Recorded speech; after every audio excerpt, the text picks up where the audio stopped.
No, welcome again to the webinar series, Emerge Stronger webinar series. The format, I'll just quickly do just a few announcements. The format of our meeting today is very simple. We'll start with the housekeeping rules, okay, and then an introduction to Brands for Good, okay, Asia and our sponsors, and then we'll have Mr. Robin Low to share with us a little bit of just a little section of how we can actually make our presentation, more appealing, okay, in online presentation. And then we have our guest speaker, Donna Lee. Then after that, what we'll do is we'll have a group photo, okay, and then followed by a Q&A session. After the Q&A session, if you could stay, I would strongly encourage you to stay, because what we're going to do is we're going to different breakout rooms. And in this format, we can actually connect with one another better.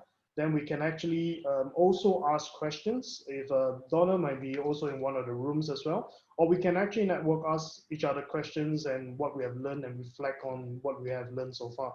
So, that is the format of our meeting today. Okay, just very quickly with the housekeeping. Okay, what I want to do is to really get all of you to turn on your cameras, but mute your mics, so that this is actually a good way for, without distraction or without, things happening in the background. So for only the speaker to be able to present clearly, okay, without any interruption. Keep your videos on. Yeah, I encourage you to keep your videos on, unless you need to be away from your desk. So if you need to pop away, put on your avatar, and then do what you need, and then come back again, and we'll love to see your face. Okay, so right at the bottom of the screen, okay, of your screen, there is this reaction button. So there's two reactions you can do. You can either applause, okay, applause like that, or you can give a thumbs up. Okay, so this will really encourage the speakers as they share, okay, to really give more information and really connect with you at a deeper level. So before the end of the presentation, I would like you to also put in the chat group. If you look right below, you can see a little chat button.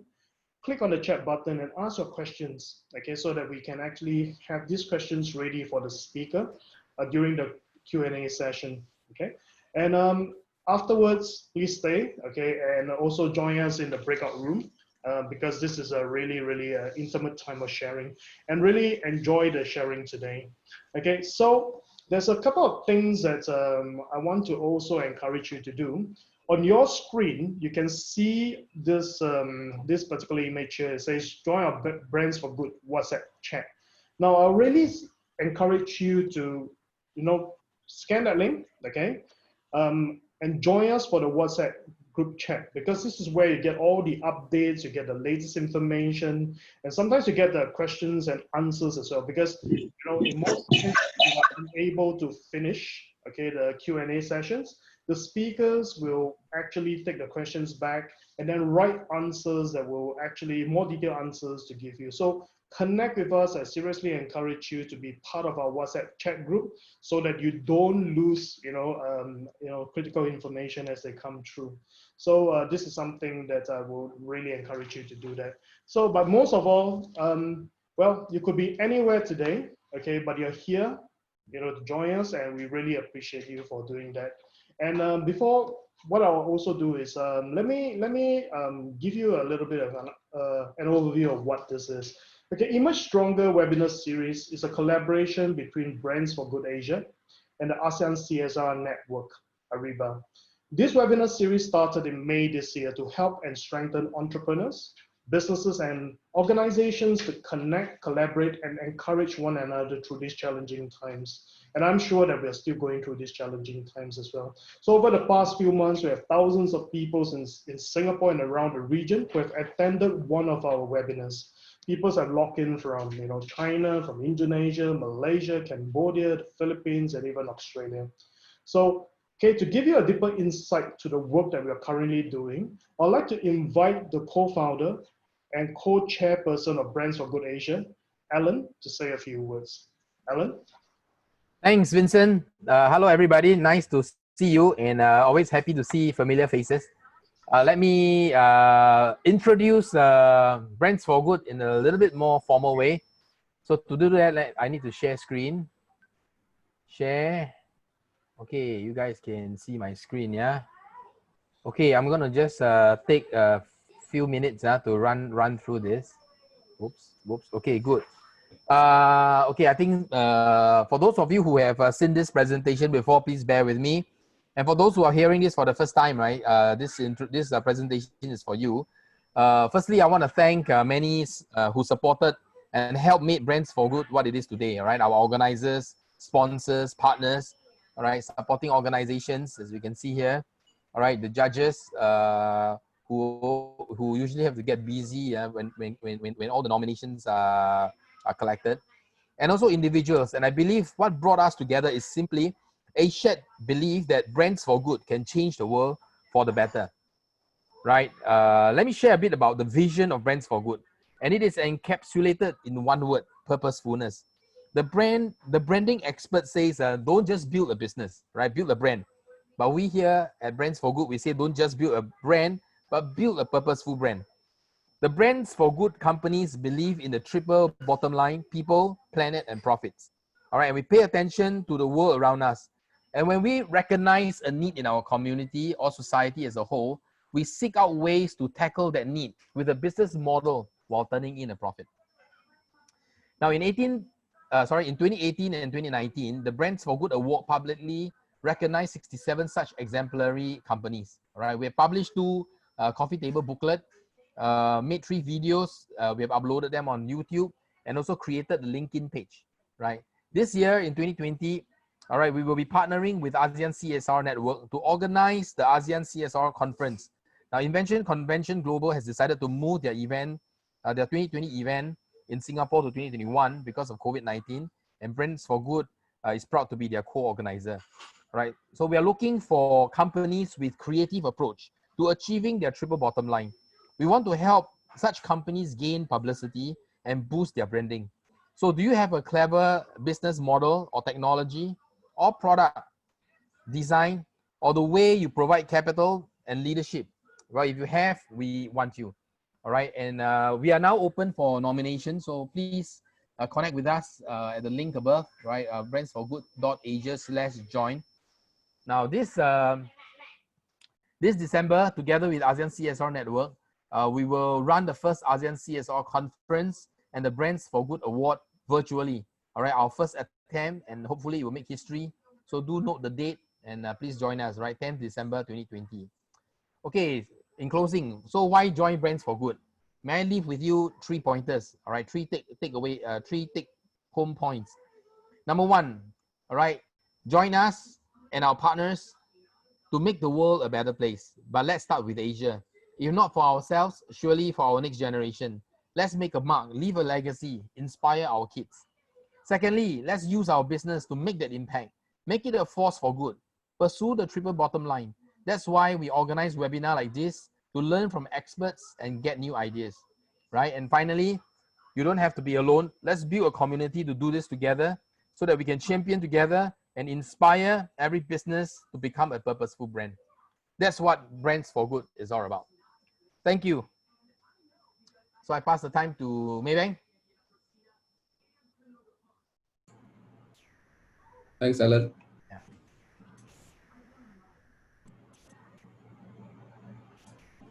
Okay, afternoon, everybody. My name is Alan from Maybank SME Banking. So, bear with me, I have only 2 slides to share. Okay, some short introduction about Maybank. Right, so Maybank is actually Maybank Singapore is one of the group's home market and largest overseas operation. You know, Maybank is a Malaysian bank, so it's a 4th largest bank in Southeast Asia. So Singapore is one of the key markets for the Maybank Group. And assets of 76.5 billion as of 31st December 2019 was our last financials. And this year is actually our 60th year in Singapore. We started in 1960 with our first branch in Southbridge Road. So we've come a long way. And hence, we're also a qualifying full bank with more than 27 service locations and employing over 2,000 Maybankers. Maybe contrary to popular belief, not all Maybankers are Malaysians. A lot of us are actually Singaporeans. And that's why we also identified one of the 7 domestic systemically important banks. These SIPs are in Singapore. Okay, so what can we do for SMEs in Singapore? These 2 products, working capital loan and the temporary bridging loan, I guess everybody is quite familiar. Working capital loan is up to 1 million with a deferment option and no collateral required. Interest rates right now is about 3.75 to 4% for us. If you need more, then you can tap on the temporary bridging loan. It's up to 5 million. Same thing, deferment and no collateral required. This one, the interest is slightly lower. It starts from 2.5%. So maybe once you have finished up the 5 million, you need more, you can tap on the extra 1 million from the WCL. All right. Next up, we have EFS Trade and Loan Insurance Scheme. So basically, this is an insurance program for trade financing. In short, if you need to make purchases, now that the market is sort of open up, and you don't want to pay with your own cash, you can actually get this trade financing, ask the bank to pay your suppliers, then you pay back the bank. It's an evergreen line, so you can keep using, then pay back and use. And interest will be charged on a per use basis.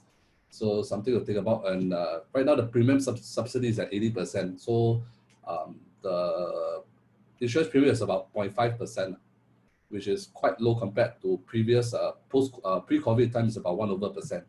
Right, so maybe make use of this opportunity to try out the trade line. Last up, we have existing loan payment deferment. This is to help our existing customers to cope with all the liquidity crunches. So for property loans, we are offering a deferment for P plus I, principal plus interest payments until 31st December. Once this deferment period is over, you can actually choose to extend the tenure. So if you defer for 6 months, you can extend for another 6 months, right? Like a holiday of sorts. Hire purchase loan, we offer the same thing for defer P plus I for up to 6 months. And trade finance, if you have your existing trade finance customer of Maybank, you can write to us and request for extension up to 90 days. P plus I deferment if extension is less than 90 days. So all these are in place to help SMEs to really weather through this storm. So who is eligible? Basically, any company that's registered and operating in Singapore with at least 30% local shareholdings, whether by Singaporean or Singaporean PR, right? And group revenue of up to 100 million and a maximum employment of 200 employees. So basically, all these packages are for the small and medium-sized companies. One small note at the bottom, if you see there, for Maybank, our definition of small enterprise is less than 20 million. And for this size, you can get up to 2 million for the temporary bridging loan. Medium enterprise, we will refer your case to our corporate banking colleagues, whereby you can go up to 5 million. And this program is up to 31st March 2021. So you still have time to apply if you still need that liquidity. All right, so today, quite fast. If it's too brief, you need more information, you can find out more at maybank.sg/COVID-19 relief package. So check us online. If you need more information, we'll be glad to speak to you. So that's the end for me. I will pass on to Cindy from 01. Sorry, today I'm presenting, Stuart. Thanks, Alan. Oh, sorry, Stuart. Yeah, no problem. So, Yeah. Okay.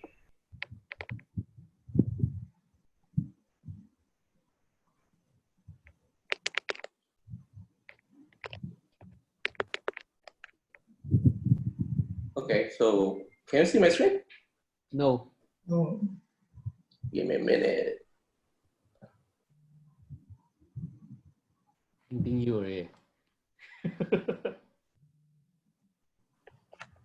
Sorry, a bit slow. Is it coming up? Nope. Okay. Yeah. Not yet.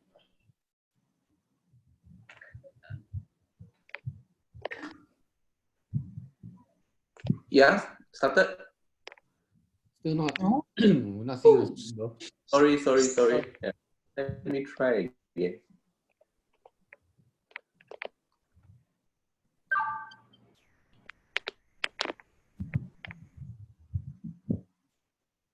Yes. Yes, Ken. Yes, now it's Okay. fine. Sorry, so today I'm presenting, so I have my colleague with me as well.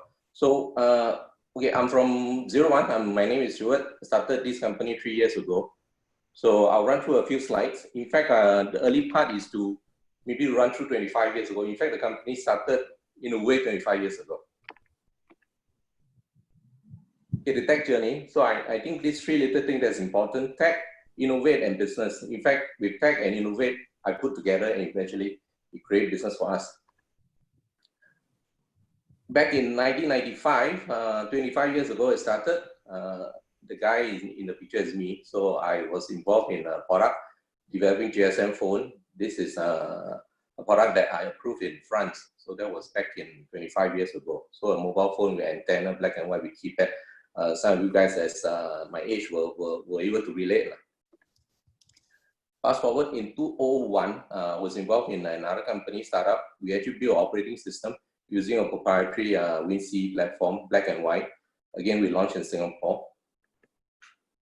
2009, went to another startup. We built a web operating system with our own hardware, with our own operating system, and launched in US. Code name is Juju, actually. 2013, went to another venture with one interesting guy in US, a guy called Will I Am. Black IP is the lead singer. So we built a wearable, creating a voice operating system and launched with AT&T. 25 years, as I mentioned, I started this 25 years ago. So 25 years, numerous product, hardware, operating system, app, content. Eventually, 3 years ago, I created 01, which is a mobile operator.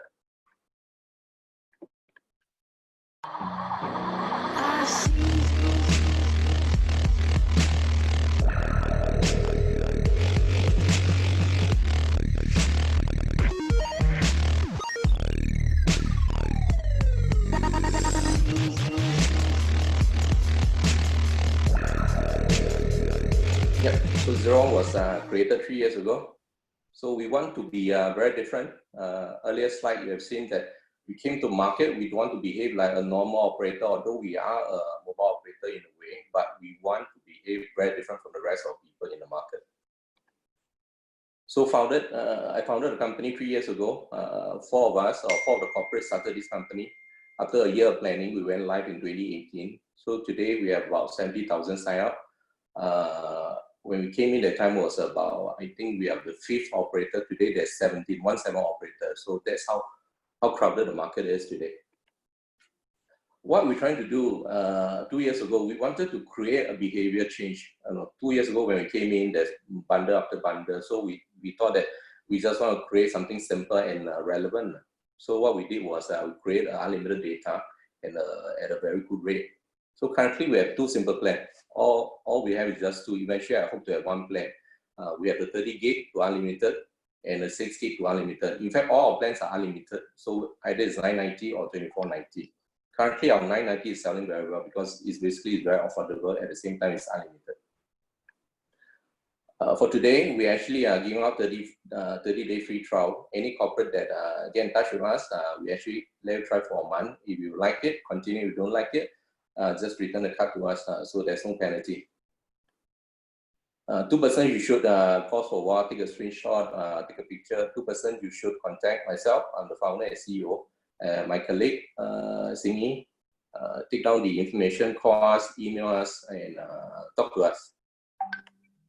So we came 3 years ago. I think we have changed the behavior. I think that's not the end of it. Moving forward, there will be a lot of things that we're going to announce. We hope you guys can support us by helping us. I think the telco market will be different. We all realize that for the past 20 years, the telco market is pretty much stagnant. So we hope we can make some change and for the benefit for all the consumer in Singapore as well. Okay, that's my last slide. I'll pass back to Vincent. Great, thank you very much. Now, it gives me great pleasure to get Robin Low to come and share with us some practical tips, okay, of how social media is done and done correctly to engage people better. So Robin has been training companies on social media since 2008. And in 2009, did a comprehensive training for Atkins Spence Hotel and Atkins Spence Travels, the largest hotel chain in Sri Lanka, which has luxury hotels in the Maldives, in India, Oman, and Sri Lanka itself. They have since seen an increase in hotel occupancy, customer retention, and internet bookings. Robin is a CSR director for Visibility Design, an integrated marketing and design company which is currently working with various companies to enhance their visibility. He's a guest speaker at many universities, including Emerson College, Harvard University, National University of Singapore, and Singapore Management University, and the author of several books, including Good Intentions Are Not Enough. Can I get you, Robin, to share some of your insights? Okay, thank you, Vincent. So basically, I've been to many different webinars, and I realized that many webinars are actually, they are kind of interesting, but at some point, it's just a lot of people reading from a presentation. And that quickly, the novelty wears out and it becomes relatively boring, I think. So it's very hard to capture someone's attention, especially when you think about webinars where you are sharing something and someone's in the office, someone's at home, and where you get like numerous distractions. So, when I've seen and worked with some companies, so here is some of the things that I learned. That webinars are actually quite essential communication tool now because of what we have, COVID-19 and the kind of restriction that we have. We can instruct real time, have a captive audience, and many people don't really understand is that webinars are actually media-rich content that can reach remote audience. So instead of having a static presentation, a little bit of animation would go very far. And companies forget that, in webinars, if you don't have presentation, everybody's just like the Brady Bunch, just a lot of boxes, a lot of faces. And people don't remember that webinars actually, is a video format. So don't just have static screens. So when you go to many different webinars, you find it's also very hard to brand your webinar and very hard for audience to really understand and get through to them because like sometimes I attend like 3 or 4 webinars a week and you get fatigued.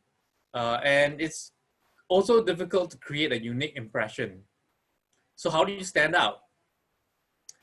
So there's actually a lot of ways to enhance your webinar. So for me, instead of changing screens and everything, I actually use a software called OBS Studio. And I can share videos just like that.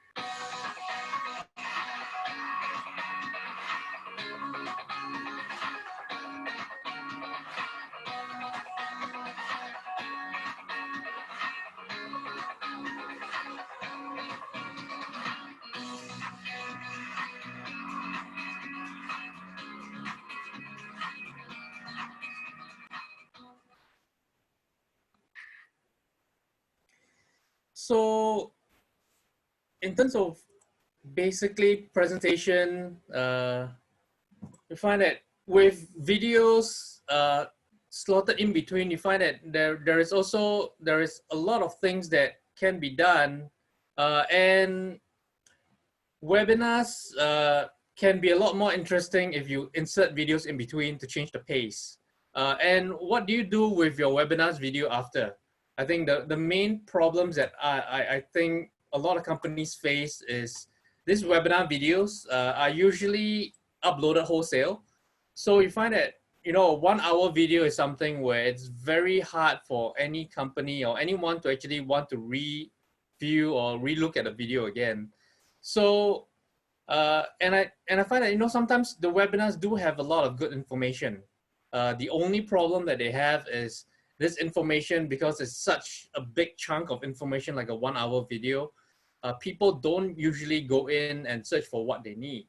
So most webinar recordings are usually wasted.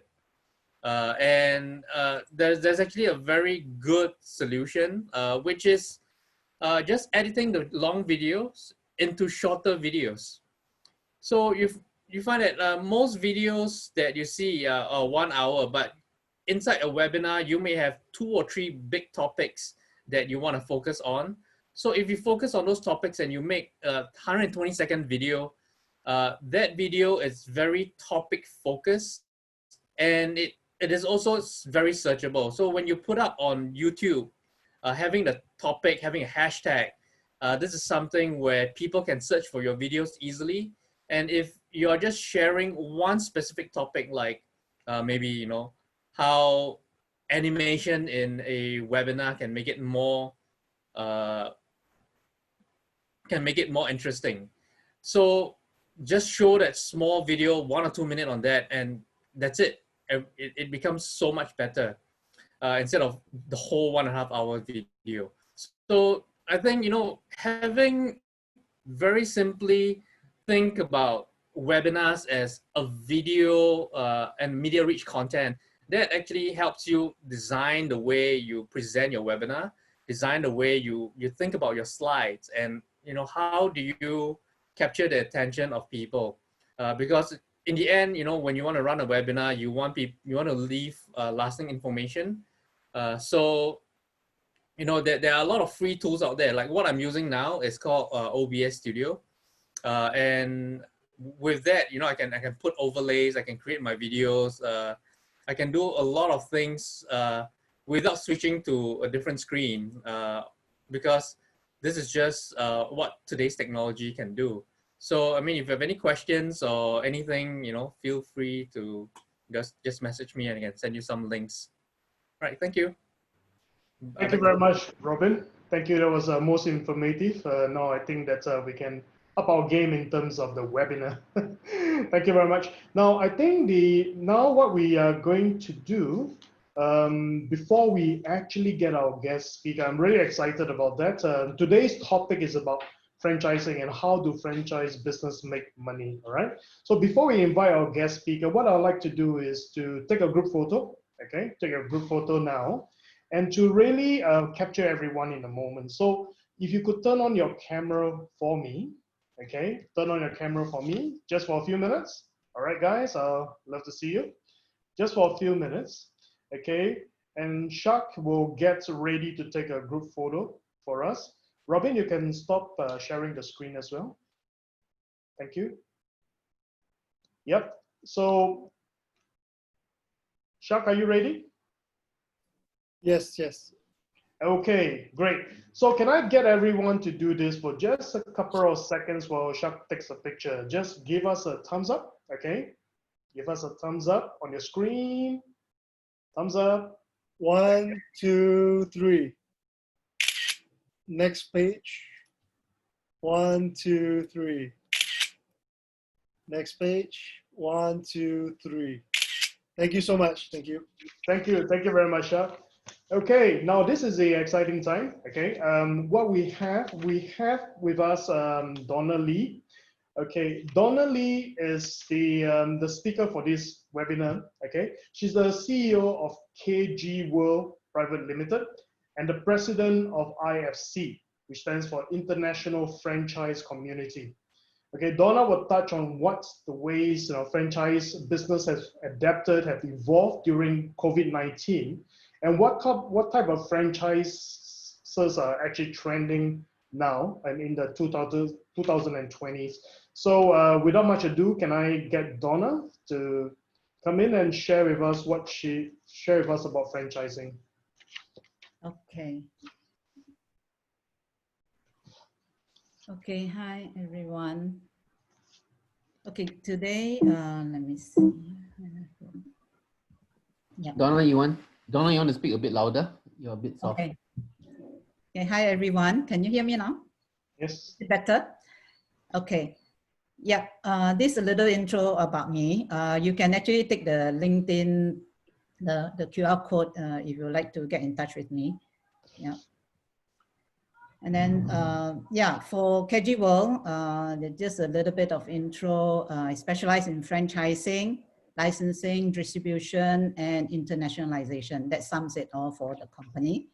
And then international franchise community is basically for individuals or people who are interested in the franchise industry, not only franchisees, franchisors, but people who want to learn about, okay, how am I going to be a franchisor? How am I going to franchisee?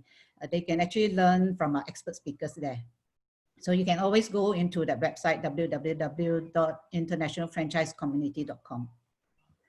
Okay, so this is what I'm going to cover today because I don't have so much time. I think I will run through the things. First, I'll talk about the overview and current climate and the franchise industry. Then secondly, I will talk about how does the, how do we make money via franchising? How do franchisors make money? How do franchisees make money? And then the next one I'm going to touch on is, as a franchise owner, what are they doing now? How is it impacted? And the future and trends of the franchising industry in the 2020s to come. Now, franchising industry, has a lot to do with population, because why do people get into franchising in the first place? Really, because when someone has a concept and they want to expand out, a lot of it has to do with capital. So when you want to expand, you need capital. So one of the way to expand would be franchising, where you don't need to come up with so much capital in order to expand your brand outside. So population actually has a lot of relation to a franchise industry. So if you notice a lot of, if you're in Singapore, and then if you're other countries, you see that, not every concept is acceptable in each of the country. So later on, I will touch on that as well. So remember, every business, we need population. So because there's always a limitation if the population is very small. So nowadays, as you know, the climate, Asia is a very key area for development, especially after this pandemic or during this pandemic. Now, before I get into the franchising part, I'd like you to see the growth, the GDP that has been in the market for some time, right? From 2016 now to 2020. If you notice the red one, the 2020, there is, we are actually expected, last year we were expecting 2020 to be positive as well. But now with everything that's going on, it's all negative. Asia Pac and all. And this negative figure will always change. This is a month ago. I believe now it's going further down. So we have to really watch it. If you're in any business or if you're in any job, you really do need to watch this as well. Because every country and every area, market is getting, from big has suddenly became very small. But then again, there are opportunities.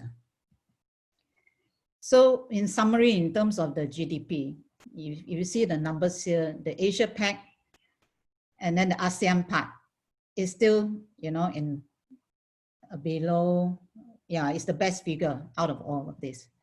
So you see the advanced economy is really having a hit in terms of the GDP growth. So as you know, so we are in Asia. So those who are in Asia, indirectly, you have the better part of it. So there will be a lot of businesses. I see a lot of businesses and I know of a lot of businesses coming from Europe, coming from America, to Asia. So there will be, luckily, there will be growth in this area amidst of all the COVID and all. So as today's topic is really going on to franchising. So some of you may or may not be in franchising yet. So if you're thinking of, franchising, or can my business be franchised? Can I be a franchisor? Yeah, you may be, you can. So I will explain why. So in franchising industry, these are basically that, a franchisor and a franchisee. So franchisor is the one that's having the IP and the product or services that they want to license up to the other people, then they pay a franchise fee. So the one that's buying the concept and the way of doing business is the franchisee. And in the market, you notice that in the franchising market, people, what are they selling? What is franchisor selling? Franchisor basically is looking to procure franchisees, master franchisees, area franchisees, and area master franchisees. Master, of course, is all links to territory. because it's either the country master or territory master or province master. And then area can be just city or maybe like, for example, in Singapore area can be East area. Then for master can be a master of a country. Then area master could be just area master, maybe Chongqing, you know, the whole of Chongqing, for example. Yeah. So now, how do franchise business make money? Now, the franchisor, you know, who has the concept to sell and to replicate its way of doing business, usually they will have their self-owned self-owned location first before they actually franchise out. So they procure their own way of doing business, and then slowly as they want to grow, they also build their own other locations as well. But however, franchising make them grow faster. So they will actually own eventually their own self-owned business and also the franchise part. So as I just put here 9 areas where the franchisor, that means the people who own the franchise business, can make their money. Initial franchise fee is basically an upfront fee before a franchisee start the actual business from the franchisor. That means if, you know, let's say a franchisor wants to sell, they will receive the initial franchise fee before the franchisee begins business. And then royalty fee would be every month as my franchisee make their money using my concept, they will pay me a certain percentage. The percentage is usually the franchisor will take on the percentage of the revenue percentage. Yeah, for F&B business is usually very small, usually between 2 all the way to 5%. Then for opening fee, it means that, okay, once my franchisee opens a store, okay, then they will pay a certain fee to me. Then if they open the second store, they'll pay another opening fee to me. That's another way of making that money. Then if you notice, management fee is where, okay, my franchisee may buy my franchise, may buy my concept, but then they don't have the people to run it. So what do? Okay, I will need time to train my people. So the franchisor, some franchisors will have, okay, I will give you a management contract. Then I'll run it for you for 1 year. So you learn the ropes. Then you pay me a certain amount every month. You know, you pay for the fee for my people and then to train your people, and then you work up a sum. So that's management fee.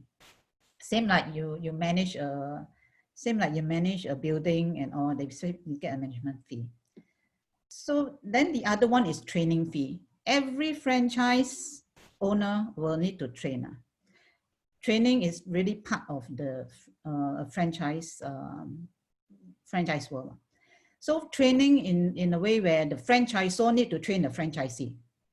So some franchisees may request additional training. So for additional training, franchisors will charge. Usually is based by time cost, not so much of making money out of that, but time cost of the franchisors people, and the franchisee will pay the lodging, the transportation, all those things to the franchisor. Then comes another fee, which is a maintenance fee. Maintenance fee would be if the franchisor has a system that is running, you know, the system comes from the franchisor's part. So the franchisee will need to pay the fee to maintain the system as well. Their fair share of maintenance fee because the franchisee is using the franchisor system. Usually this fee is by cost. And if the system is built by the franchisor, then the franchisor, of course, they will have more benefit there. But for the franchisee, tagging on to the franchisors, the business owners system would actually be a bit better advantage rather than they have to find a solution for themselves. it could be the computer system, the way they, the online learning that they have. These are some of them, or even the POS and all. Yeah, systems fee is the computer side. Products and equipment will be the franchisor would have, most franchisors nowadays will be creating not just services, but products as well. And sometimes even equipment. Maybe the franchisor have robots, you know, to do the things for, you know, within the franchise system. So they can also sell those products and equipment to the franchisee as a requirement to be the franchisee, as a franchise business over there. So at the end of it, what's the end goal of the franchisor? Yeah, or the franchisee. By the time they run the business for a period of time, some of them may grow tired and they are thinking, okay, how can I benefit, you know, from the business that I built? So they can go into the S&P, we call it sale and purchase of the business. So they can sell the business, of course, with the franchisee can sell the business depending on the franchisor's approval as well and the pricing. Then they can cash out from there. As the franchisor itself, I've seen franchisors or master franchisees who sell their businesses, you know, after a period of time or being acquired. Yeah, so that's other way of making the bigger leap. But you have to spend the time building it first before you get on to the last batch of this. So as I go on to my next slide, this slide will show you about, okay, as a franchisor, these things all affect the franchise business. You see here, franchising, a lot of people think that franchising is okay, is a very niche business. If I'm not in franchising, then I don't need to be, you know, getting onto this bandwagon. But actually, franchising involves a lot of platform, you know, industry platform. It goes across industry platform. Plus the fact that, you know, in franchising, it starts from all the way from the source to the customer. And everything in between it is like exactly running a business. It's just the word of franchising where you actually include new people coming into the business and including other investors into the business and then helping you to expand as a total bandwagon. So everything about franchising business is a lot to do with, I believe, is relationship. So franchisor and franchisee relationship is very key for success of the business. So you cannot, as a franchisor, we cannot simply just sell. And at the end of it, the franchisee can be a downfall to you too. So what do we need to do? And we are actually going into the franchising industry. You really need to have support from franchisees and support from franchisor if you are a franchisee. So if you're not in franchising, you also can relook, see whether, okay, can my business fit into any of these? Right. So relationship is one thing. Interconnection is one thing. Integration is another thing. And interaction is another thing. All these four is very key in order to have a successful business in this area. So you see the rate, franchising, licensing, and intellectual properties. These are very, very important in terms of the way to do the franchising business. Licensing is part of franchising, by the way, because there's a big difference between licensing and franchising. Franchising itself has its business processes. Whereas licensing, you can license a brand name. Let's say you have a software you want to license out. So people take your software and license out under their brand, you know, so they can sell your licensed brand into their shop, but their shop is not your brand. So that's licensing. That's more like licensing. But franchising, the franchisee need to follow exactly how the franchisor runs its business. And it has to run according to the franchisor's business processes, the branding, the marketing, they have boundaries. So it's bound by the franchise agreement and also bound by the franchise manual and bound by the training manual. So this three category is very important. Now there's another one that is what you call the legal portion plus the online portion is coming into the franchise industry in a bigger way. So there are a lot of things that's going on now. Later I'll cover that. So intellectual property is very important because a lot of business owners, I believe, they don't understand intellectual properties too well, because intellectual properties, as Ellen would know. So IP, not just the name. Sometimes it's just the way you do things, right?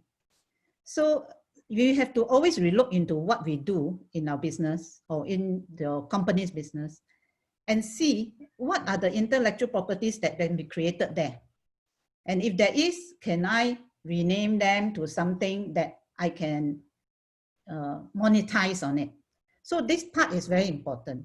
The people get into franchising because they believe a brand and they believe that this thing works. And also it helps me to mitigate the risk of rather than starting from scratch. I can start from somewhere and start selling. So that's the beauty about the franchising industry. Now, franchising industry has evolved, and you see on my left side, you see the sources, the supply chain, the inventions, and the R&D. This portion was not really key initially. Most people were talking about the brand, but now for franchising, you really need to focus on this portion here, where the supply come from, where are your suppliers, where are your sources, the supply chain, because franchising is about going global, right? A lot of it is like expansion. So you cannot just be stuck into one country, because there's a larger world outside there which you can utilize, and there's opportunities out there. So franchising also need inventions and R&D. Very important these days, because why I say that? It's because a lot of businesses has evolved and business change very fast. The business cycle has already reduced. Last time, towards many years ago, to grow a business, it takes 5-6 years, to build the brand and all.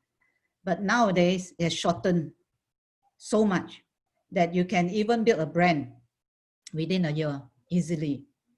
So it's like, you can reach out to so many people, and you can actually, I've known of businesses that just started last year, and they are already in 2-3 countries. Just started last year. So the whole world outside has already changed. And now with the online, it's even more robust. Now the R&D and the invention portion, even though it is okay, R&D, why should I be spending my money into that? Because you need to, because the future needs R&D and the future needs invention. Because people always change. They want new things. They want better things. And this is the new generation that's coming on. And if you don't track that, and what you have now may be old in a year's time. So if you don't keep inventing and don't keep your R&D really onto the pace of the cycle, the business cycle, you'll be out of the game already. Right?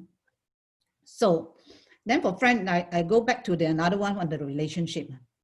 The relationship, previously, a lot of people thinking, okay, I just need to take care of the franchisee. No, you don't just take care of your franchisee only. You need to take care of your back end also. You need to take care of your suppliers.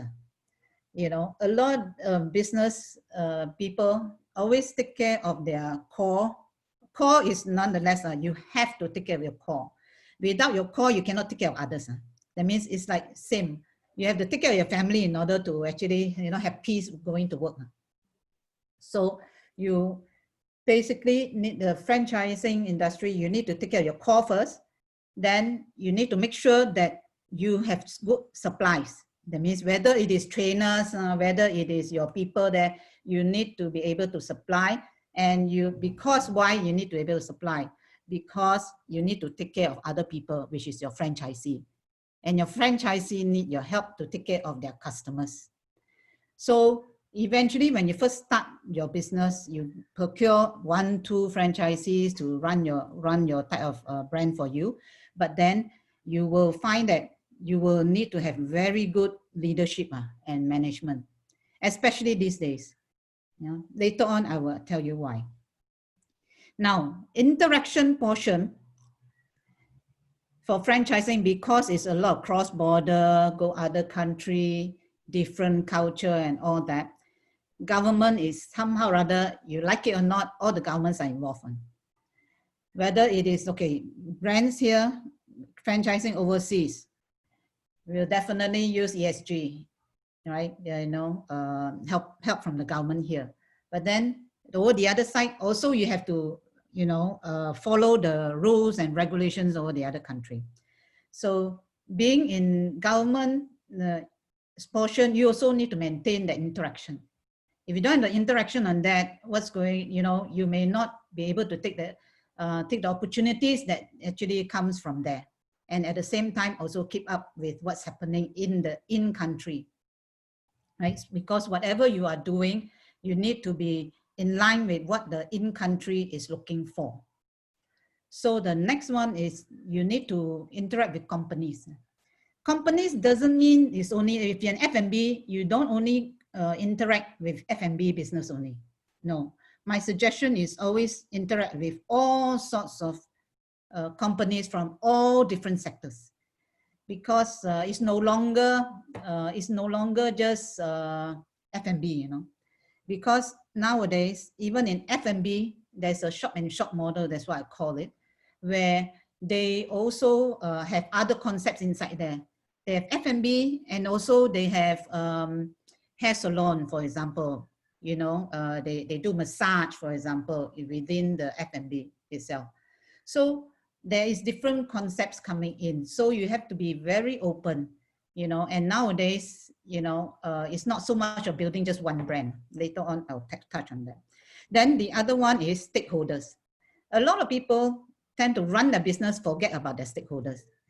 Actually, stakeholders are very important, because stakeholders are your core, right? The one that's feeding you the money and then the expertise, because they have a fair share in the business. So taking care of stakeholders is very key. I learned it from my own area as well. I had stakeholders in one of my business, and I'm fortunate enough to have very good stakeholders.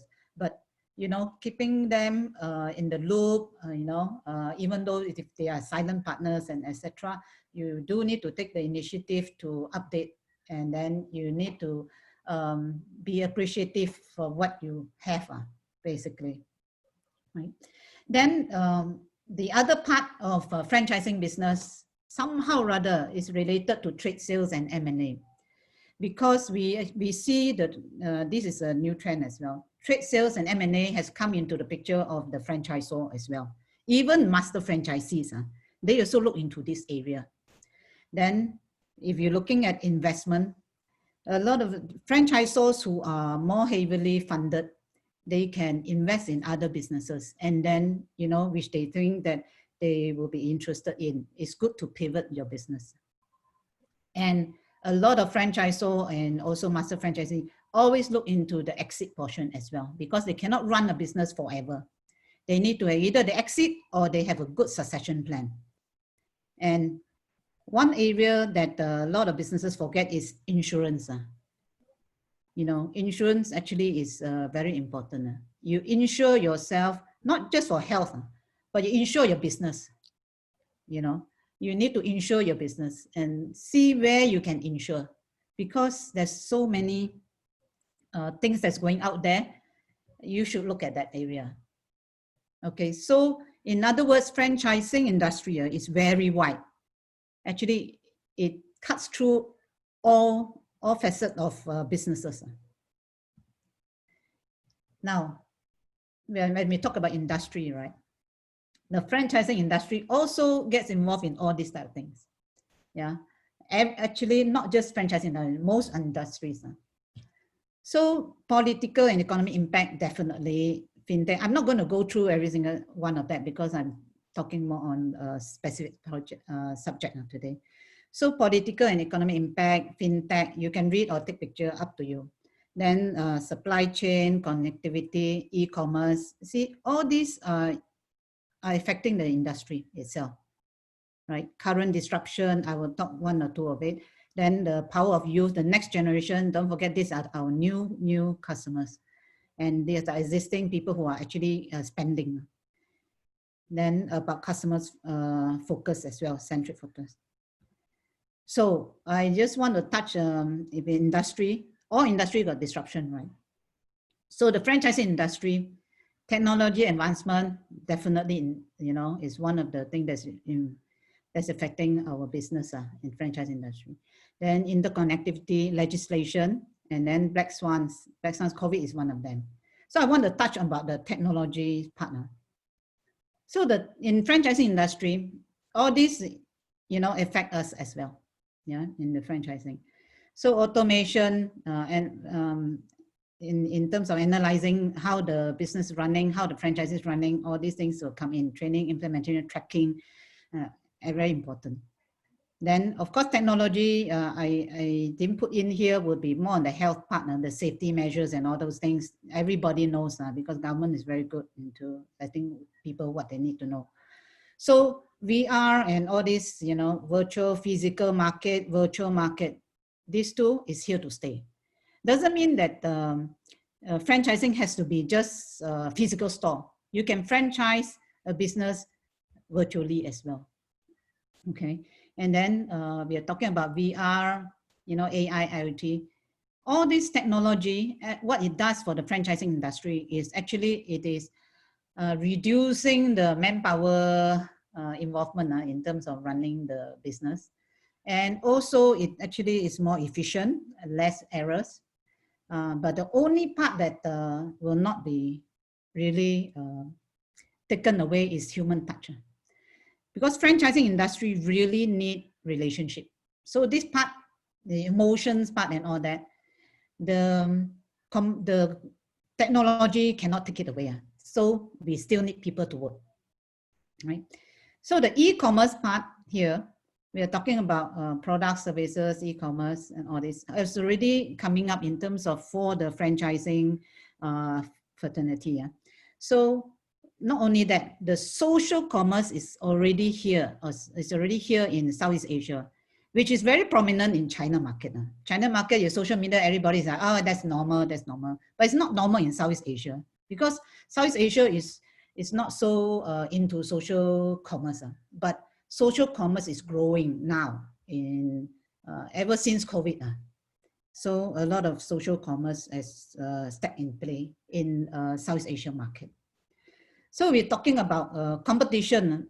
Yeah, even though we can reach a lot of people in the whole wide world right now, that means it also comes in competition as well. So where else there is opportunity, there's also competition. So very important to know how your business is. If your core is not strong, it's very hard for you to go inside this portion to take advantage of it and also seek the opportunity. Then the fintech portion, needless to say, the banking industry, Maybank, all these things they will know. Okay, all the payment method, time saving, transparency, all these things, all the banking industry, the payment systems, how people pay, and eventually paying, of course, now even paying from pay things from overseas is like, oh, just so simple, even paying bulk, get insurance, everything, different currencies, all those exchange and all is so fast, right? So this is very key in affecting all industry, including franchise industry. Now, let's go deeper into the franchising sector. Now, every country got franchising, got franchisor, franchisee, most countries in the world. So I just touch on this. Same with country, not every country can be open to every type of franchise concept. But this is the wish list for the country, franchise industry. So for China, as you see here, is F&B, retail, training, education, budget hotel. personal services. This is what China needs. Yeah. Then India, as you say, is retail, you know, education. But a lot of Asia countries, if you notice here, F&B, because F&B, even in Singapore, 60–70% is really F&B. Second is education for Singapore. Yeah, beauty, health has, you know, health and beauty has come up. Elderly, yeah, the elderly portion and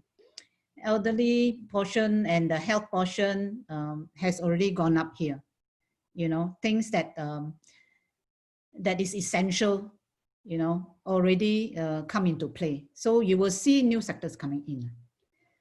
So as you know, F&B for Asia is very on. But however, you also know that people also know a lot of F&B sectors are affected.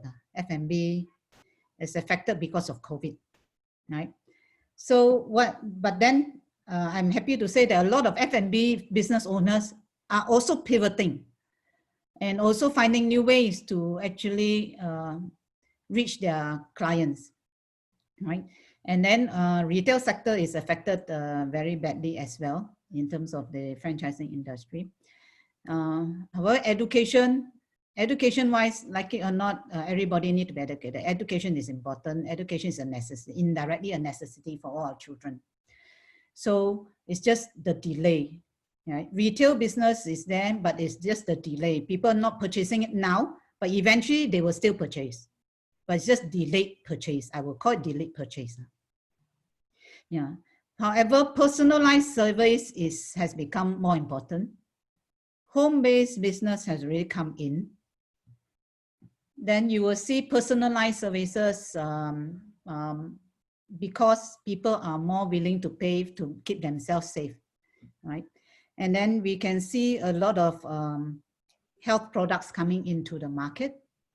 And then you will also see a lot more of personalized service going to the home or even in from door to door.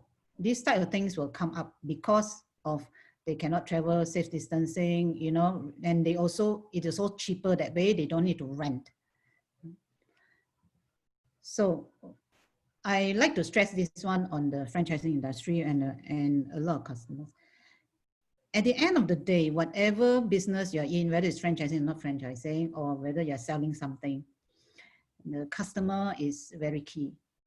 You need to get, people need to get the attention of the customer, right? Because customer is very, previously customer was just, oh, they go by brand. They want to go with this brand, okay? And they just want to go this brand. Then you went to a stage where, oh, it's like multiple brands, you know, they like to choices. So the younger generation like choices. They like to try this, try that, try that, try that. So there was choices. But now the customers are looking at experience, you know. They want attention. They want to, you need to search for the attention of the people instead. That means it's the job of the franchisor or the business owner to give up the attention that is required by the customer.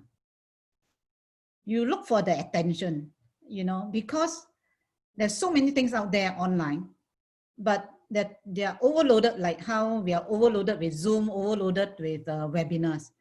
But the attention portion, what gets the attention? So you must dig deep into the customer side. If you dig deep into customer side, go for what they really need. Go for things that make it convenient for them. Go for things that, you know, create value, creation, price point. I also met with some business owner today, and then said, oh, they very good concept and all, but they look for the price must be right and the quality, and it has to be of quality.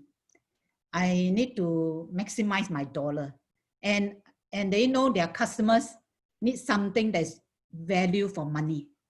So value for money is like now the buzzword, so to say, for a lot of businesses. You don't make it too cheap until you have to forgo quality. Don't go that route. And then you also you also can go on to the route where, okay, I can add more quality, but the price stays the same. Then likelihood you're going to get more customers. Right? Then the other thing is ease of response is very key, because if you don't respond fast enough, there are other people will take the attention away from you. So this portion for customer is very, very important. So why do I say ease of response? You need to build the relationship, right? Similarly, if the franchisor build the relationship with the franchisee, the franchisee need to build relationship with the customer. So without the customer, there's no money in. Huh? Then moving again, we need to move focus on the customer got ideas that you listen to them. They will tell you what they will be willing to pay for. So this part, don't forget that. Yeah. Now, so what are the franchisors doing now? Okay, these are a few things that franchisors doing. I would say stabilizing the core, which I mentioned. Yeah, a lot of the businesses, those centers that if I'm a franchisor, if my centers, some of the centers are not really making money, then I will close that for now. Then I will make sure my core, these 5, is doing very good. Then I focus my energy in helping my franchisee, right? Then the other thing is, yeah, looking at that's why the next one is looking how to help my franchisee. A lot of franchisors are trying very hard these days to help their franchisee, because without the franchisee, the numbers of stores also would drop, and without the franchisees, also their revenue will drop. As I shared, how they make the money as well. Franchise, and also not forgetting, they want to keep the franchisee also because they have built a relationship with the franchisee. They understand what the franchisee is doing. And it's a very sad thing if the franchisee have invested and then they have to lose it now. So it is very important for the franchisor also to help, like government help businesses. So franchisor also need to help the franchisee. Similarly with the landlord helping the tenants. Right? So then brand building is one of the exercises that you can do at this time. Actually, now building a brand can be very cheap now, because there are PR companies that do it very cheaply for this period only. So you should look into that, because usually building branding is a bit more expensive exercise. But there are ways to make it to do it in a more affordable manner during this period only. So they are actually, the branding companies are trying to help brands to stay ahead. So looking into social media, social commerce, just now I mentioned about that one. This is very key, because the younger generation are your future leaders. Then the franchisors are so relooking into all the agreements and franchise manuals and all. Why I say this? Because there's a lot of clause inside the franchise agreement that need to be relooked at, and at the same time include new things inside, because nobody expected COVID to last so long. Nobody expected it to have a black swan, and then nobody expect climate change things that's happening. So all the agreements, whether you have done it before, signed 5 years ago, 3 years ago, need to be relooked at. That means the lawyers actually are very busy. So the next one is helping franchisees mitigate the changes in the local countries. What I meant by this is, especially those that have overseas franchisees that they need to take care of. They really need to help to mitigate the changes, because not every franchisee is so knowledgeable about what's happening, how is it going to affect this brand, and etc. Because there's a lot of good news, bad news, fake news, whatever news it is. So the franchisor really need to bring in a very stable way of explaining to the franchisee what's happening. And even the franchisor who's procuring new people coming into their business or franchisees, they need to be able to navigate what are their plans. So we look into their plans, we look into their revenues, we look into their bottom lines, and then how to mitigate by scenarios are best case scenario, medium case scenario, and worst case scenario. In all businesses, everyone has to do that, and then review it every 3 months. So the next one is looking into how technology streamline businesses processes, because you may have, for Singapore, it's not easy to get the foreign people coming in. So you really need to also, this one way of helping. And also the government upscaling, then you can actually get the manpower from there to help the PMETs. Yeah. Then the other one is looking into new leads and more open collaboration. Usually a lot of franchisors are very close to their own circle. But now I see a lot of franchisors very open. So there are opportunities. So we need to look in, franchisors need to be very open into that and then collaborate so that they can get economics of scale, they can save onto the traveling costs and all. Because I do know of people with one whole, in those businesses in one area, they group together and then they actually give a promotion and then the delivery, all of them share in terms of the delivery. You know, so indirectly it helps, right? Rather than, you know, and they can get better rate as well.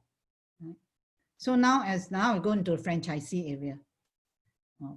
So franchisee area, we need to, they need to know the customers because franchisee is nearer to the customers. Of course, franchisee, if you are a franchisee, you always look into the franchisor. Franchisor will really like to help you. Okay, if they don't know how to help you, you tell them how they can help you. So this is very important, right? Because the franchisor's objective, as you see just now I shared, they want to help the franchisee. So franchisee cannot stay silent, but go and ask for help from the franchisor. So also suggesting that franchisor, what help can the franchisee business at their location of country? Because if the franchisee is overseas, right? So the franchisor may not know, you know, full range of what the local party or the local government is really doing to the SMEs over in the country. So really the franchisee need to suggest to franchisor. So implementing suggestion from the franchisor is also very, very important. Yeah. Then innovation, I would say you need to be anti-fragile, right? So you need to innovate, you need to pivot. So innovation, then closing the location that are losing money, and then if you're a master franchisee, you may want to do that. But if you do that, also you have to manage your brand awareness. Yeah. Then looking into selling or inviting new investors. So maybe it's a good time for those who are having trouble in their business. You may want to consider, you know, getting in a silent investor, if you know, or even a strategic investor. So same with franchisees. There's no harm in taking additional stakeholder inside there to move forward and take this opportunity to expand as well, because now I believe the initial franchise fee is cheaper now because of the COVID. So negotiating with franchise, the legal timeline fees are supporting all this. So there are franchisors who give royalty discount or royalty, don't need to pay royalty for a certain period. And then, you know, until they get onto their feet, so that to help the franchisees. So these things are negotiable, even though the agreements say, you know, they have to pay. So you can actually negotiate. Now, with the franchisees, so my last slide before I want to leave some time for Q&A. So the future of franchising, actually I got a lot of future in franchising. I just pick up 2, 4, 6, 7 of, of this. So multiple brands, not just for franchisors, but for franchisees. So for franchising, you notice that the existing franchisor is looking out for new brands or new franchise that they can acquire, that they can enhance their portfolio, especially for those who still have quite a bit of cash there. Because this is taking advantage of, okay, number one, when you can take over, let's say one of the business want to close down. And then the rent is, now rental is cheaper. So you can negotiate the rent. And then at the same time, the F&B, let's say one of the F&B closed down. And then you take over the kitchen, or you save a lot of money, because doing a kitchen, at least, $250,000. So you can save that money. So if you have the extra, you can actually take over. So you save that money in order to have a new location. And plus the rental is cheaper. So a lot of businesses, the main thing that affects them in terms of franchising is basically rental and people costs. So if you can mitigate these two, you can make money actually. So then now as the second point in the future, there will be more franchise sector in place. So there are new concepts coming up.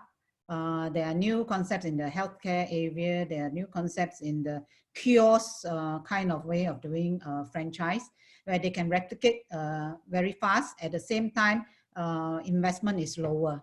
So there are a lot of concepts still out there who you can, those who want to invest can invest in those areas, because those areas, your risk is not so high in terms of upfront fee. And then your manpower cost is not so high as well, because it's a small location. So you get many of the small location, but the ROI is much faster. So you expect ROI to, a lot of people, when they buy a franchise, they expect ROI to be no more than 1 year, 1 year. For those very complex 1.5 years. But above 1.5 years, people say, oh, this one very hard to do, because the business cycle is shortened, right? So they want to make the F&B, you need to make your money, within the first 6 months is very key. Yeah. So if you're not making money in the first 6 months, you have a problem. Yeah. So the franchising moving from city to outside cities. So a lot of people thinking that franchising is okay, you open it in a very, dense location. But now the trend is really the outside location. And how do they go to outside location? What happens in Japan is, they actually have vans and bring the business to the customers outside of the city, because those are unserved, but they have money to spend. So these are areas where, are actually popping up here and there, right? So this is the new wave as well. Then the new franchise business model arising. This one, needless to say, all businesses need to relook into their business model, not just franchise, right? The franchise business model has changed, and the way we actually sell franchising businesses also will differ from previously. Pre and post-COVID is different. So now, okay, I'd like to talk a bit on the managing from source to customer. Managing from source to customer, meaning, now, if you look at Taiwan, Japan, Korea, if you're an F&B business, a lot of them actually own the source of it, meaning they own the farm, they own the factory, then they have their franchise store, and then they go to customer. That means from A to Z, they actually have a part in it. In that way, wow, so very hard to beat them. But for Singapore portion, we don't have a lot of farms, we cannot grow all these type of things, right? So we actually buy from source. So a lot of the other way that Singapore or countries like Singapore can do is actually you go and buy a farm in another country, own the farm, ship the things to you, and then you own the farm, your source, you are secure of your source. Because where you get your source, the price can jack up, can go down, can go up, right? Because there's lack of, there's demand, but lack of supply. So people need to actually increase their supply chain. I mean, increase their way, the countries where they get the supplies from. I think it translates to all types of businesses as well. Previously, you have been buying from this customer, only this customer, this supplier, but you cannot be only this supplier now. Unfortunately, it's like that. But they can still be a main supplier, but you must have a backup, because so many factors affecting suppliers nowadays. So you really do need to look into that, whatever business you're in, or even you're working for someone. So the next thing is complexity in terms of the agreements cross borders. This one is very key, because you still need to look at taxes, trade agreements and all that. This one has changed quite a bit. So for Asia, Singapore has been working with a lot of countries that are east of trade and all that. So you also, now businesses still need to look into this area as well. So this is not previously, we don't really need to bother so much, right? But now, we are actually bombarded in every aspect. Like this is the new norm, every aspect. So digitization is very important now, data.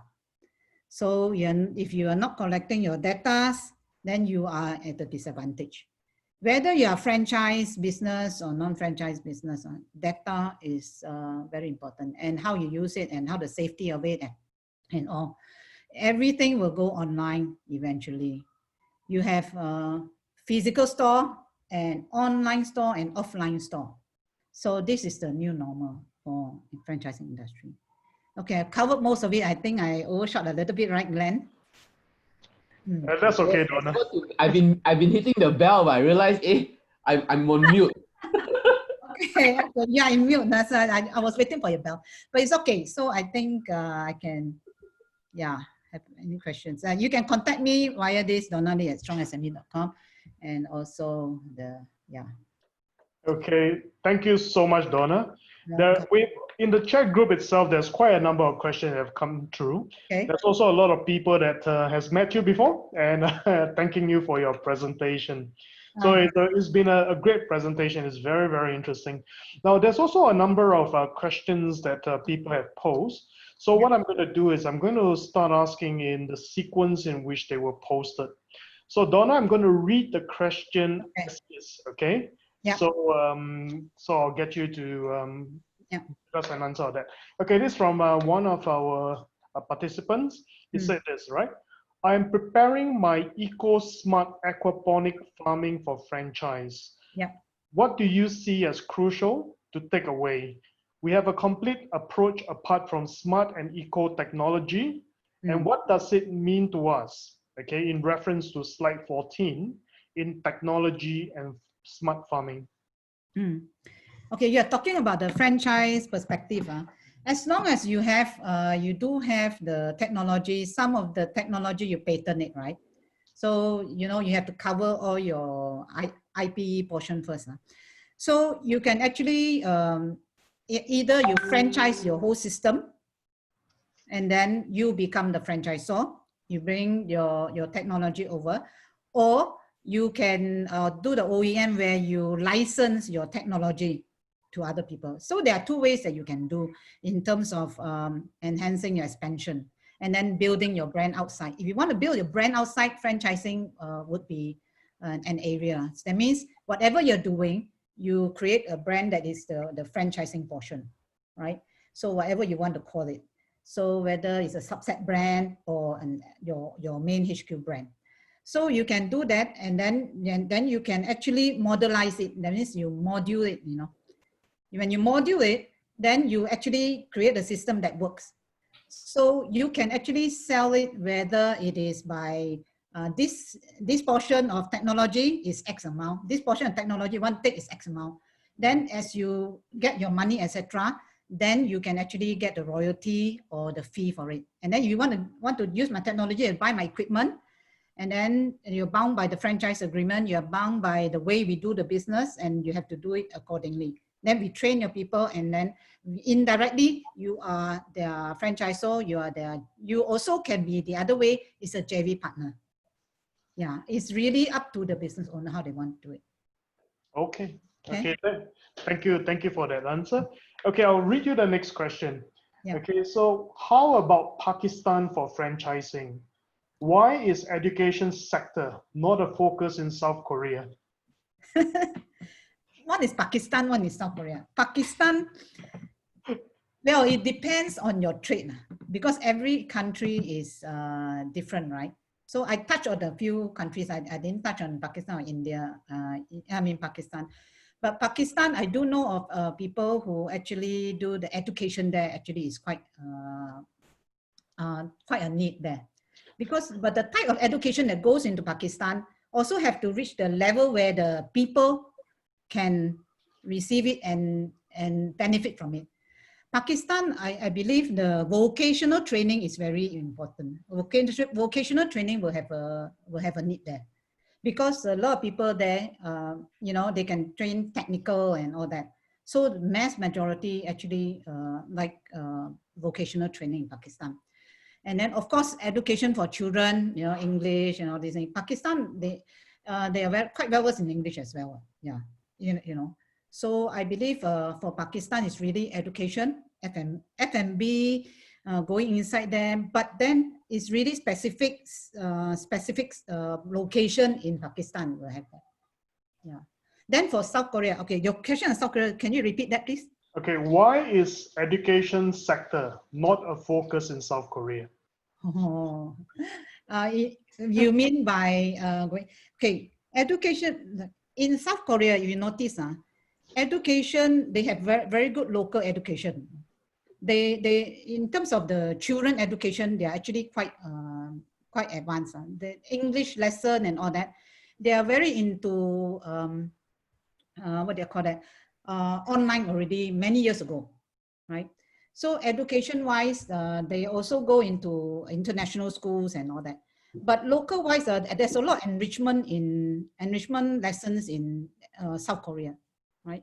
F&B, of course, is very prominent. F&B, everybody is like South Korea. South Korea is a lot on F&B, beauty. Beauty a lot, yeah, beauty, health products and all. Because South Korea, they manufacture quite a lot of things. In terms of, yeah, they manufacture, they are good in manufacturing as well. So South Korea, in terms of food-wise, education-wise, why not? Because they already, long time ago, they are already in franchising. You know that the country that has the most franchise concept is actually South Korea, not America. Oh, okay. Yeah. So just to let you all know, yeah. Oh, So very interesting. So yes, especially the beauty part. oh, the beauty part is needless to say. I mean, for Asia, there's a lot of demand for that. Yeah. Okay. Yeah. Thank you, Donna. Okay, I'm just going to read the next question. Can you share what are the franchise sector focus for all ASEAN countries, Korea and Hong Kong? Okay, I mean, Korea itself is a lot of it is education. Of course, is education. Now Korea also looking into healthcare, elderly care, because of population. Yeah. Then the other one would be F&B. They like foreign concepts, especially from America. They like American concept. You know? Okay. They like a lot of American concept. Then in terms of education wise, they like the math. A lot of it is the math from Singapore math. Mathematician part of it, yeah, very important. Because a lot of there is a lot of preschools, local preschools, yeah, where American companies already go into the South Korea market. They work alongside with the South Korea schools, and they develop together. They develop and then they invest into the South Korean part of South Korea education. South Korea education, right? And then build the brand there with them. So the Middle East companies that actually go into invest into South Korea companies and then buy them over and then build it from there. So that's why the footage outside there is actually very large. So they, yeah, once they come in, they are very big for South Korea. Yeah. Okay. That's very interesting. The next question, okay, we've got a couple more questions, Donna, and what I'm going to do is I'm going to, after this couple of questions, I'm just going to open it up and let people ask questions. That means they can unmute themselves and ask questions. So, okay, this is, it says here, we have a light therapy system to stop smoking for China ASEAN market. Any advice? China ASEAN, for China ASEAN market. Yes. Okay. Yes. Firstly, I think one of the ways that, okay, depending on your budget, everything depends on budget, right? So one of the ways that you can do is you should explore also social commerce, right? Social commerce is one of it because it's not smoking, right? So you actually have testimonies on all that. So a lot of the stop smoking one, they need to see the device. Right, they need to see the device. So there's one way actually is to procure the initial market reaction first, right? And there are concepts. There are a lot of companies that does, or some of our partners who does bring brands from other countries into China, and then they would test bid for 3 months first. That means the investment not so heavy initially. Then they see the response. So they find the response and find the partners. Then you go and open one there. Okay. So actually finding the right partner is very key.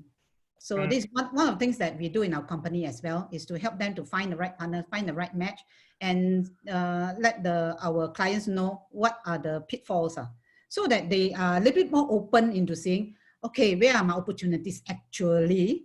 You know, the real opportunities, rather than, oh, I want to be in this country, this country, this country. It's very easy to say you want to be in all countries, but not every country is acceptable to what a person has.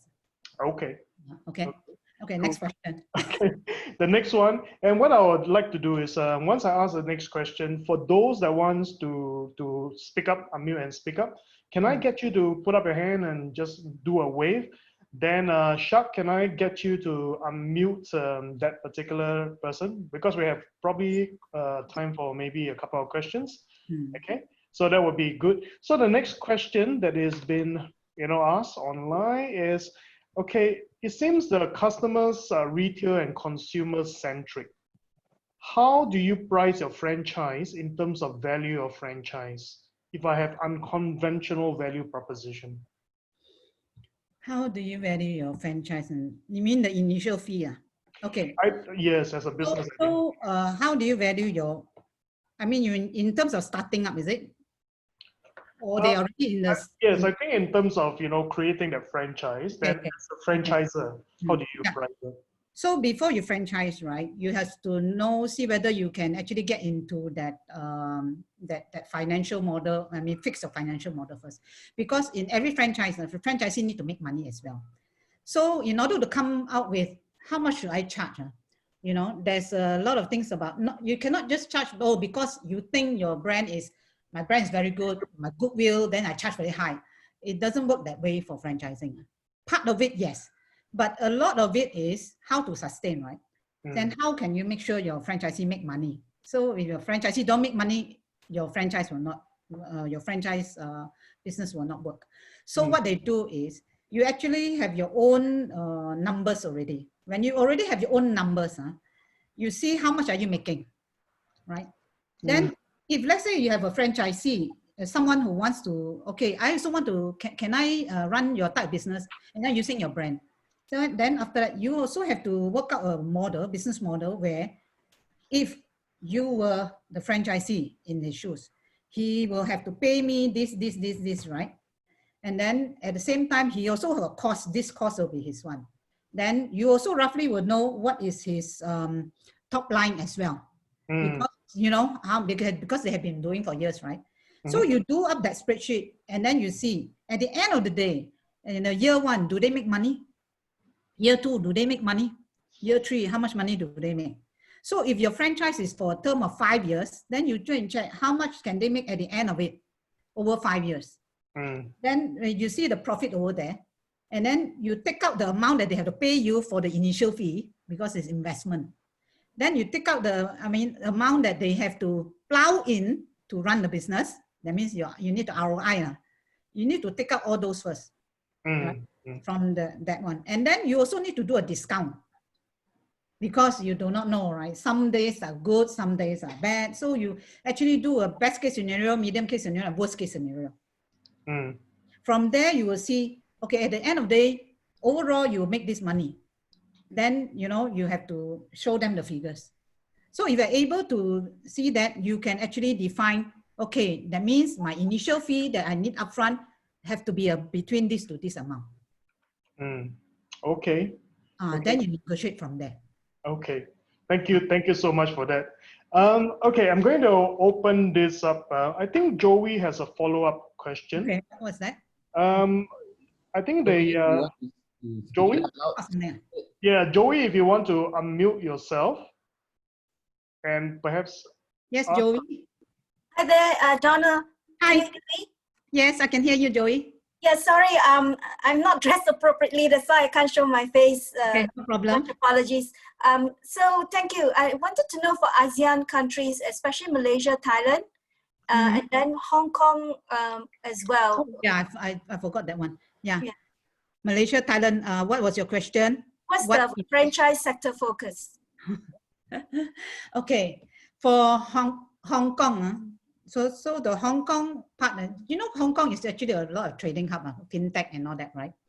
So Hong Kong, in terms of franchising, a lot of it has to do with education. Education is very popular, right? Education, and then F&B. I would say the Hong Kong taste F&B is really the known brands, because Hong Kong palate is very different, right? Than Hong. Because usually people, before they go into China, previously, a lot of people go into Hong Kong first, before they embark franchising in China. Because now Hong Kong, of course, Hong Kong is part of China, right? So, and Hong Kong is something like, previously Hong Kong was a bit like Singapore. So mimic, that's why a lot of concept will go into Hong Kong first. But with currently what's happening in Hong Kong, a lot of people are bypassing Hong Kong, right? So then they're going directly into China. And China, as you know, in the future, China domestic market, China will focus a lot on their domestic market. And then a lot of their cities will be 5G. It's already in the plan. So where else? Now, then the China government will grow the domestic market. And then they have Made in China theme. Yeah, under 2020 something, 2023 or 2025. So so that part is the focus of China. So that's why a lot of people tend to go to China, right? If they can, because not every business want to go there, right? So Hong Kong, I would say education for now, because like it or not, the children need to be educated, and they like enrichment. They like enrichment. They also because of what's happening, a lot of people stop. I'm sorry, but then Hong Kong has this thing where people want to make sure it's settled first before they actually go inside, right? So it's more so of a license, I would say, more of license that is not really shop-facing kind of business in terms of for Hong Kong. For Malaysia wise, brands, F&B is always, it's always the franchising partner, because a lot of Malaysians go out to eat. A lot of Malaysians have money to spend and go out to eat, and they are used to not just home cooked food, but they used to work late as well. So a lot of people are, eat out, yeah, and they like delivery and all. A lot of younger generation don't cook, they work, a lot of them. So F&B, education. Then I must say healthcare has come into place as well. There's a lot of retirement homes in Malaysia sprouting out, yeah. There's even in KL itself also have, homes. So there's this influx of things inside there, being, I would say, more towards healthy living, a lot for their children, especially the local people. They have a lot of money to spend. They will spend. Yeah, the Malays and etc. usually tend to buy a lot. Yeah, they like to try new things as well. Yeah, and then the other one is the other country. Are you looking at Indonesia? Is it? Thailand. I think Indonesia you covered in a slide. Thailand, they always like foreign brand. Yeah, non-foreign brand. And then they also tend to go on to education-wise a lot more on language, English. They like amusement, those type of things, because a lot of them have got families, right? And they like to go to go as family. So family-oriented things, you get more customers. Yeah, like restaurant, the whole family go there. Weekend they will spend a whole day with family. Then they like to go half a day and amusement with all the children and all. Similarly, a little bit similar like how Indonesia was. Sunday is always family day, and then they do whole day together. Don't know go where, but they go amusement, go something. Yeah. Yeah. Thank you. Sorry.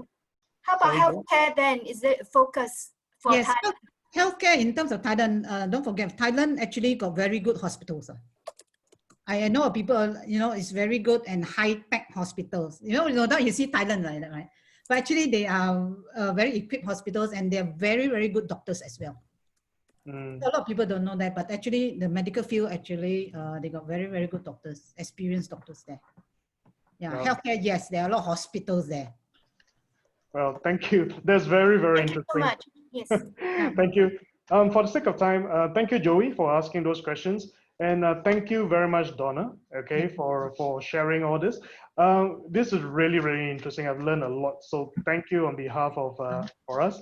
What I would like to do for the sake of time before we go into the breakout room is Glenn would like to share something with all of us, Glenn Lim. So before we go into the breakout rooms, I'll get Glenn to really to share what he has in mind for us. Hi guys, I wanted to do a 2-minute sort of a spin to sort of update everyone on our Emerge Stronger. Now that we're in phase 2 and sort of a lot of things have sort of going and moving around, we've sort of scaling back our Emerge Stronger program to move towards Ariba. As many of you know, I've been working with Ariba. Well, BrandsFor Good has been working with ASEAN CSR Network to build up the Ariba membership core. We have to date 30 members, which is still a small group for an ASEAN but still our intent now is to try and strengthen the membership for Ariba. And I want to try and encourage everybody to sort of join the membership. Membership is only $200. And part of that value that we are going to do and what we've been doing with our Emerge Stronger is we're going to bring those webinars and these webinars that we've been doing into the Ariba membership program. And we are going to kick that off on the 4th of August. And we've sort of had the privilege to have Ambassador Ong Keng Yong joining us on the 4th. And it's going to be an exclusive event. We're only limiting it to our members and their guests. So for us, we've decided that it is a privilege to sort of have the company that we've kept so far. And we would like to continue to keep that privilege for the people who are sort of supporting the community of impact businesses and responsible businesses. So I do encourage sort of everyone for you to consider joining the Ariba membership. It's really a very affordable fee at $200, but we really want to sort of build up this community. Ambassador Ong is the ex-Secretary General of ASEAN. He was the 11th Secretary General from 2003 to 2008. And he's going to talk about ASEAN business and COVID-19. Right? Literally the conversation of our time. So I do hope that you take this chance to join us on the 4th and be there with us together for the event, right? So thank you all very much for the time to spend today. And back to you, Vincent, and thank you for that 2-minute shout out. Alan, you want to say something here? No, but yeah, thanks for raising this. So from August onwards, we gonna have one event for under Ariba ASEAN together with ASEAN CSR, and then we'll do one more with BrandsFor Good. So the BrandsFor Good one we will leave it as at the current mode. It's open to everybody. Then of course the ASEAN one we want to build the bonding among the members. That's the reason. That's why we are doing this, and I think we're getting very good contacts within the membership. We also had one of our guys in Philippines, Romero, who has just been appointed advisor, the board of advisor to the Philippines president. So I think this will, we hope will lead to a lot more opportunities for all of us. Thanks. Right, thanks a lot, Alan. Okay, so thank you very much, everyone, for coming today. But we're going into the breakout room session. So this has traditionally been, basically given us the opportunity to connect with people